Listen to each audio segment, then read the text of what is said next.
где моя хорошенькая моя. Ты просто космическая. Hey, who's the best hairy cosmonaut? That is indeed a lovely sunset. And it reminds me of the skies of Peru. I didn't? I never told you about the wonderful sky city? Well, it was an extraordinary place, but one filled with dangers. Well, it might have been simple for you to cross it, but you were in a space capsule. I had to rely on my own 2 feet, my noshki. Feet which, I might add, had just crossed the interior, beaten the villain Toll, and helped inspire the Miek to a workers' revolution. Oh, that's all very easy for you to say, but your idea of civilized behavior is licking your own bottom in public. No, my adventures above the clouds were filled with untold dangers, death-defying escapes, and some really quite extraordinarily large Bielorybitsa. And it happened like this.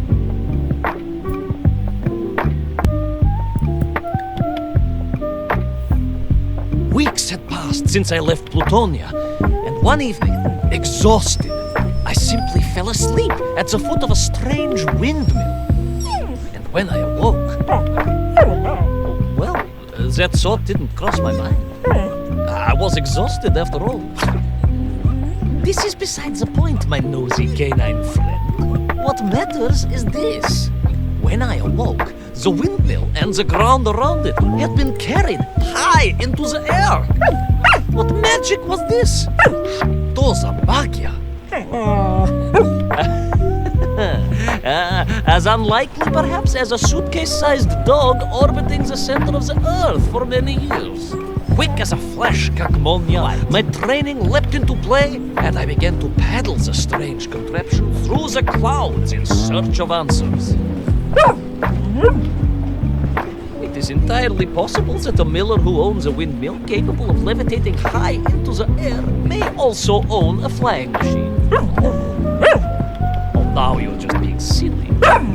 May I continue my recounting of how I sailed over the sky gardens towards the mystical city of Peru? Oh, I must, my moj ušati drug. I must. Okay. So, like, when I beat the game, this episode unlock is called Bonus Episode.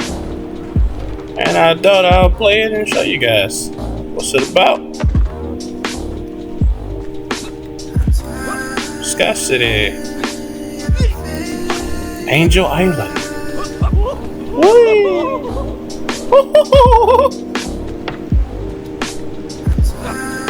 Ah! Hey-ya!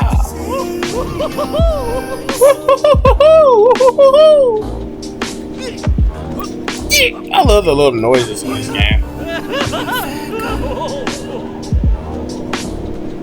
Jesus. Like I told you guys, I'm afraid of heights.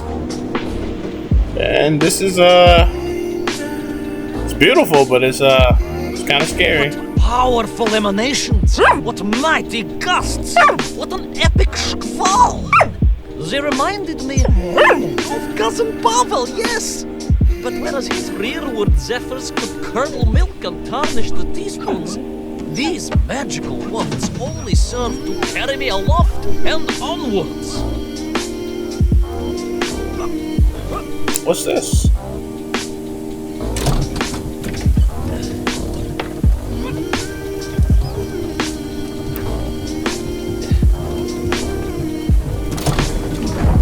Okay. Oh, is it going down?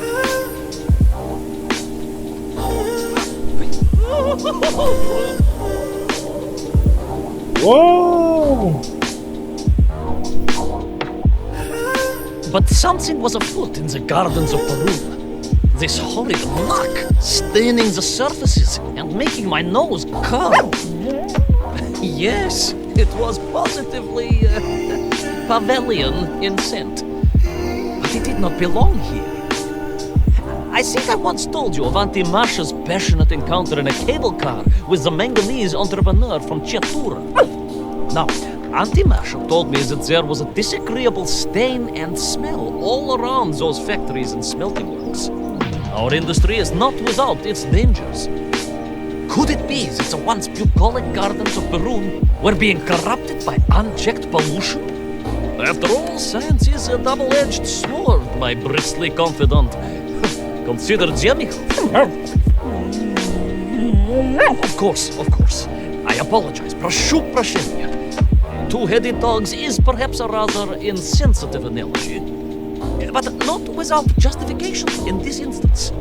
I have seen the blemished lands around Norilsk, but I could not believe that I would find such pollution here. But this was nothing to the true horror of what was shortly to unfold. That's some pretty good dog sounds. I wonder how they got them.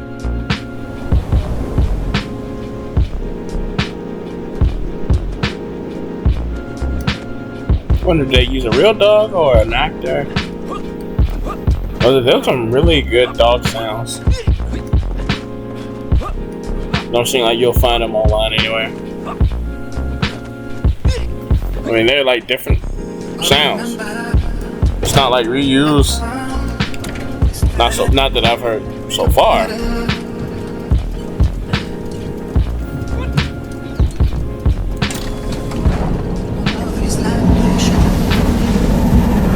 What's going on?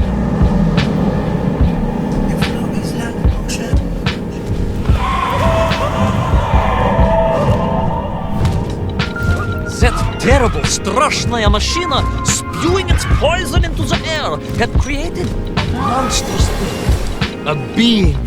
A malignant spoiler of the noble and pure. And it had the form of its prey. Well, of course. No, конечно, I was the prey. The citizens of Peru had clearly long since fled the evilly sentient smog. But I inadvertently wandered into its lair. That's a perfect sound effect for that.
Terrible, страшная машина, spewing its poison into the air, had created a monstrous thing. A being. A malignant spoiler of the noble and pure. And it had taken on the form of its prey. Well, of course. No, конечно, I was the prey. The citizens of Peru had clearly long since fled the evilly sentient smog. But I inadvertently wandered into its lair. Oh, I know. Misfortune seemed to dog me. Oh, sorry, I do apologize. To follow my every footstep. But no time to ponder, no time to bemoan the hand that fate had dealt me. No, all that was on my mind was escape, конечно. Gotta find out a clock then.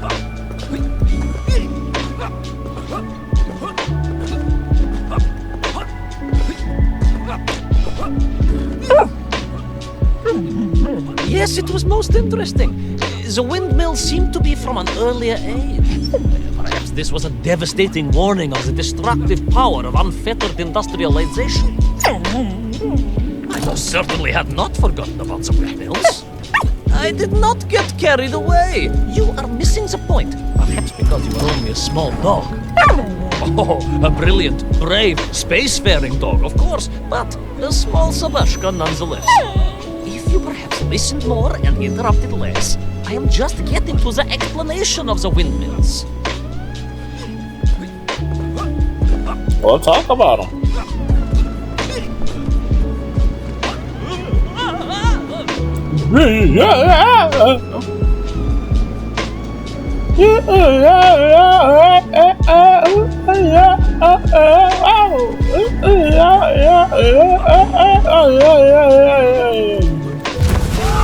Oh my god. My stinking. Here I am, minding my own business. But more interesting was the change in the city.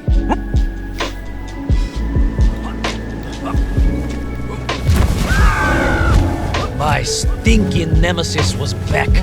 But more interesting was the change in the city. The windmills were fading out, clearly obsoleted, mothballed, relics. Instead, a sensible obsession with power was apparent. Vast engines, terrible machines, ever hungry and reliant on the rapid consumption of fuel, the production of toxic fumes and choking gases. Pride, my bushisti compadre, pride, ambitia, ambition, the dark side of science. Zemechov's had too many. Don't be ridiculous, dog. Only a durak with the intellectual capacity of a ringworm would think windmills are in any way harmful.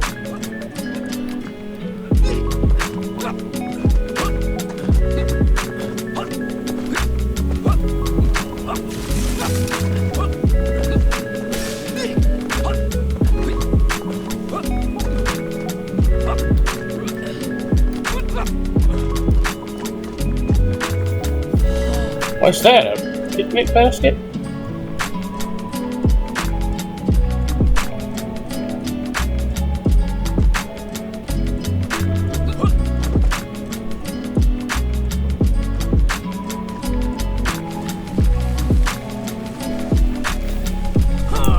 I hope I'm pushing it the right way.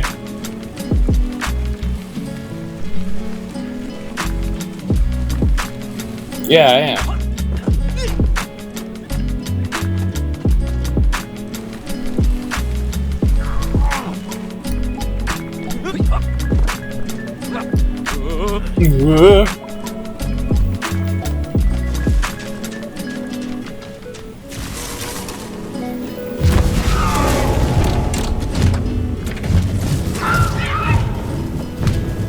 Just a minute. Woohoo! He was so close to me, I swear to God.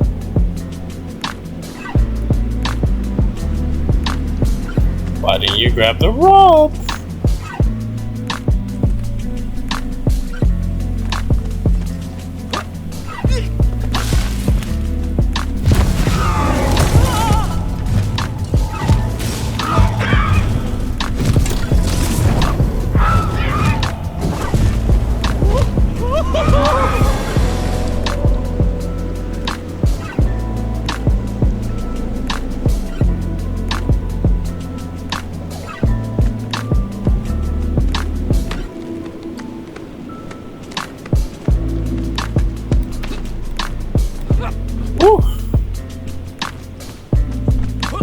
Of course, you never had much of a chance to travel.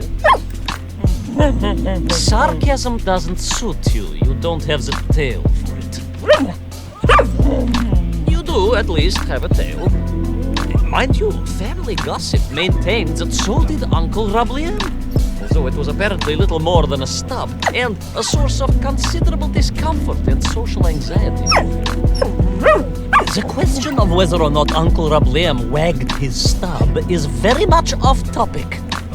What I am trying to say is that your upbringing on the streets of Moscow meant you never saw the blackened fields of Magnitogorsk, the sacrifices made by the valiant citizens of that industrial heartland, as they drowned in their own blight, even as they powered the state forwards. I was reminded of Magnitogorsk as I wandered through those fields of pipes and foundries, and I wept for the loss of innocence that so often goes hand in hand with progress.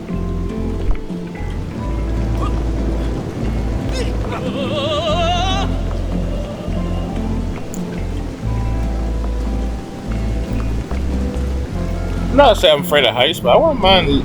Uh-oh.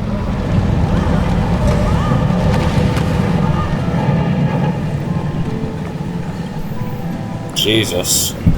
Ain't no way I could do this. Leave me alone.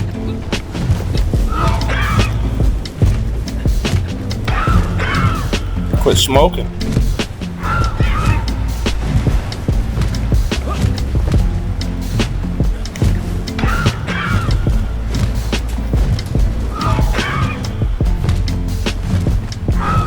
We're running out of road.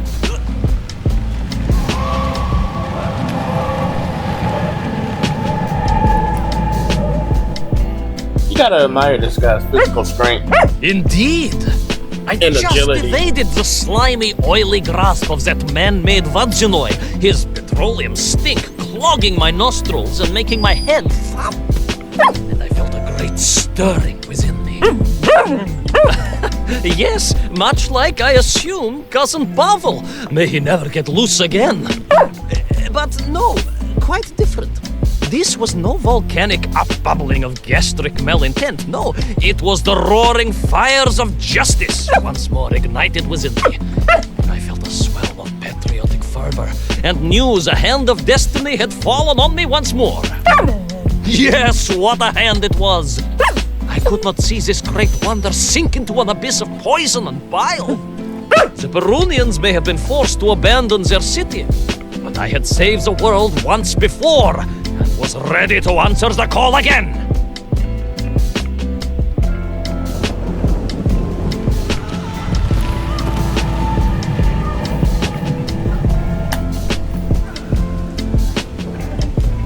Well, came this far.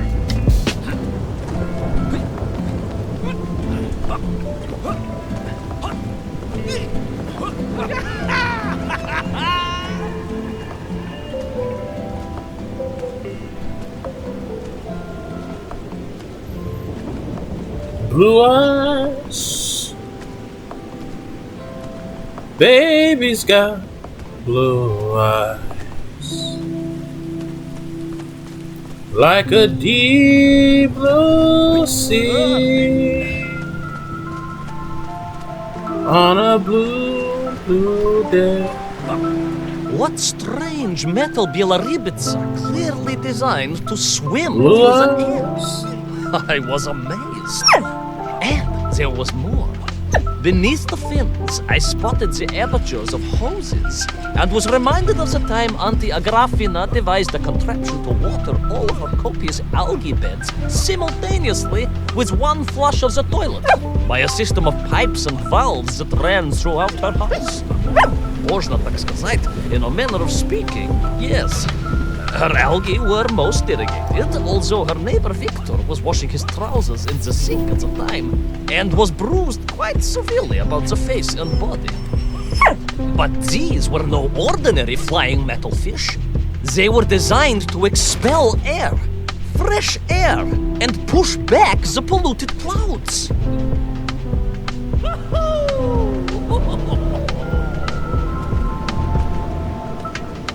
Fresh air. There is, of course, a fine tradition of looking to nature to solve problems of a scientific or military persuasion. Yes, as you well know. My nephew, Sergei... Yes, the very same. Poor lad with his dermatological eruptions. Well, Sergei was stationed recently at Kazachya Buchta, where dolphins... dolphins were being trained as brilliant aquatic agents of socialism. Why not then be inspired by marine life? Why, there is a fish, I've heard, that can shoot jets of water from beneath the surface to knock its prey off little tiny twigs and into its mouth.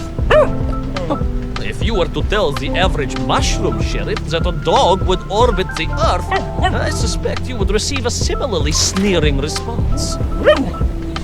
No, that is because you are a small, hairy hound of uncertain parentage.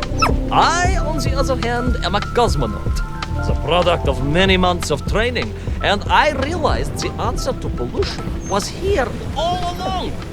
The Perunians, tragically, had simply never had time to finish their fleet. If only I could find a working, flying fish. If only. If only. Yes, if only.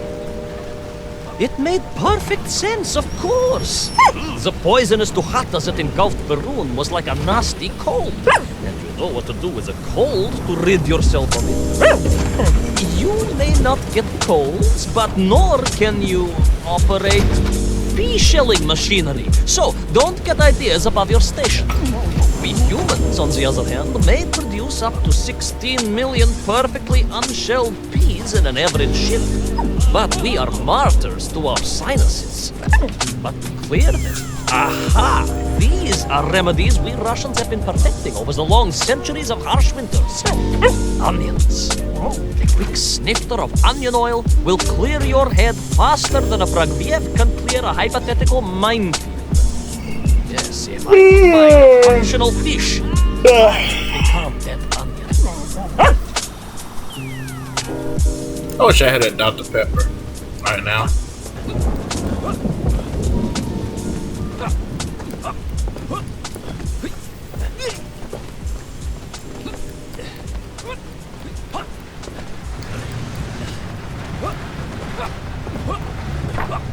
It's probably to fall on my head.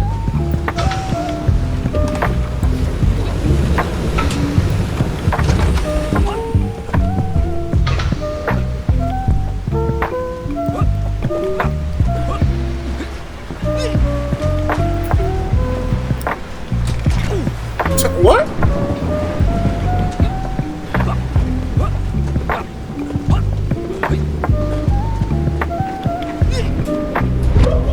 I thought it was a bell.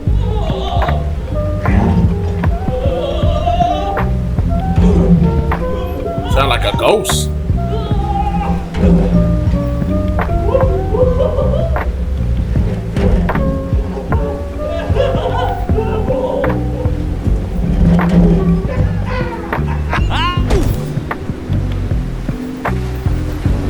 Where am I? Oh no. I was close. I could feel it. Yes, the working fish, the ribka. I could feel I was at the heart of Perun, and my noxious pursuer had renewed its chase with a terrible vigor.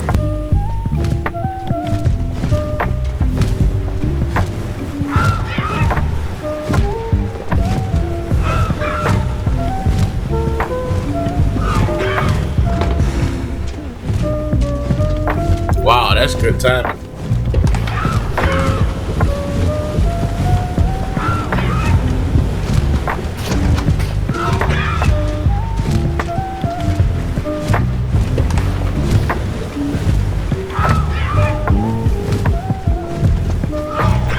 Come on.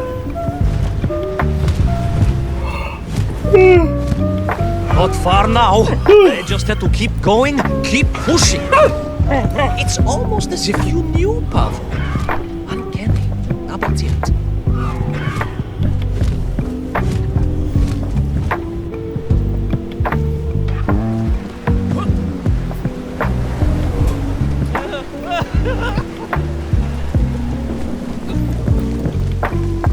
Are we almost there? There she was. A beautiful sight. Her scales shimmering in the sunlight. Her fins poised for action. Her onion cannons primed for a great aerial conflict unseen in the annals of human endeavor. And you are just jealous it was a bigger flying machine than yours. No, my bilious pal. It was time for science to fight back. Yes, my hairy compatriot. Fire! Fire!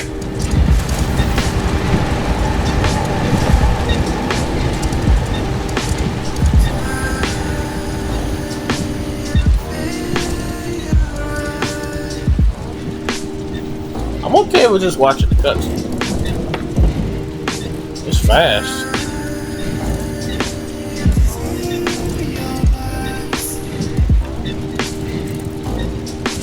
Woo. Oh, we can shoot? Okay. Alright, finally some real action. Whoa, and in between them.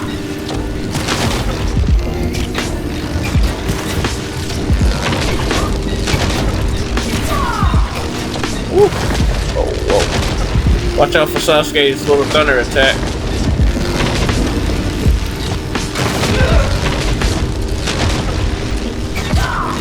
Oh, I can't go any further than this.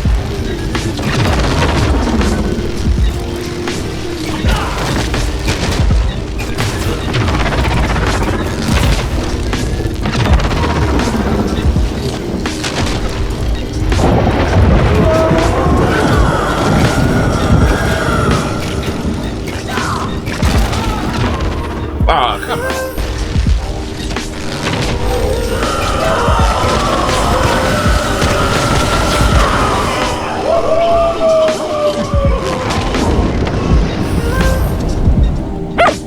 It was a miracle. I found myself swooping through beautiful clear skies, the strange interior sunlight gleaming on the sides of my fishy vessel. I heard birds clear their little throats and begin their wondrous gavout, the wind gently humming on the fins. And then, all of a sudden, under it all, well, you see, in my hurry, it didn't even occur to me to check how much fuel was carried in the strange craft. With a horrible splutter, the engines choked and died. And suddenly we were plummeting downwards towards our doom. I did not. A simple mistake that many have made. Why, my Aunt Agrafina met her untimely demise being late for a fungal sculpting seminar and making exactly the same error. Only, unfortunately, it left her stranded in sub-zero temperatures just outside Pravachitsinsk. She wasn't found until 18 years after her own funeral, but was perfectly preserved. Remarkable, really. It is beside the point, yes. So, there I was. My fabulous ship had become a terrible prison. I was hurtling to my almost certain death. My triumph turned to tragedy. But then, well, you know what happened next. Even so, boy Magnati Drug, that is a story for another time. A most extraordinary story, of course, filled with dangers and wonders, and canals, and invasions, and strange doorways to other worlds. But perhaps too long a story for now. Yes, indeed, my canine Davalish. Time for soup. Auntie Agrafina's famous borscht. Coming. Well, that was something. You know, I think you really did have the happier time. The benefits of being a suitcase-sized dog in a little space machine, perhaps. Yes, the correct term is indeed capsule, as I told the general once. Why, a letter just the other week. He's thinking of retiring, he says. Yes, and moving to Bashkiria to nurture bees. Bees? It surprised me too. I thought if animal husbandry was to be his passion, it would be a large, manly animal like elk, or bears, or a caban. Perhaps the bees he is thinking of are particularly militaristic. Or stingy, yes. Did you want bread with your soup? In which case, there's half a tin of old beef you could also finish. Somewhat grey, but I'm sure it won't taste awful. Yes, my four-legged associate. But now, did I ever tell you the story of when Uncle Rablien got his stub ensnared in the seat of a wicker chair in the finest fish restaurant in the whole of Kalyatsk?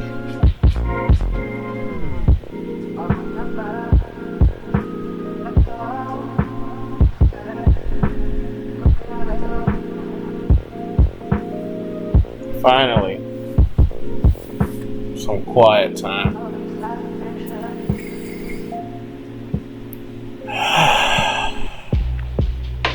Nice and quiet.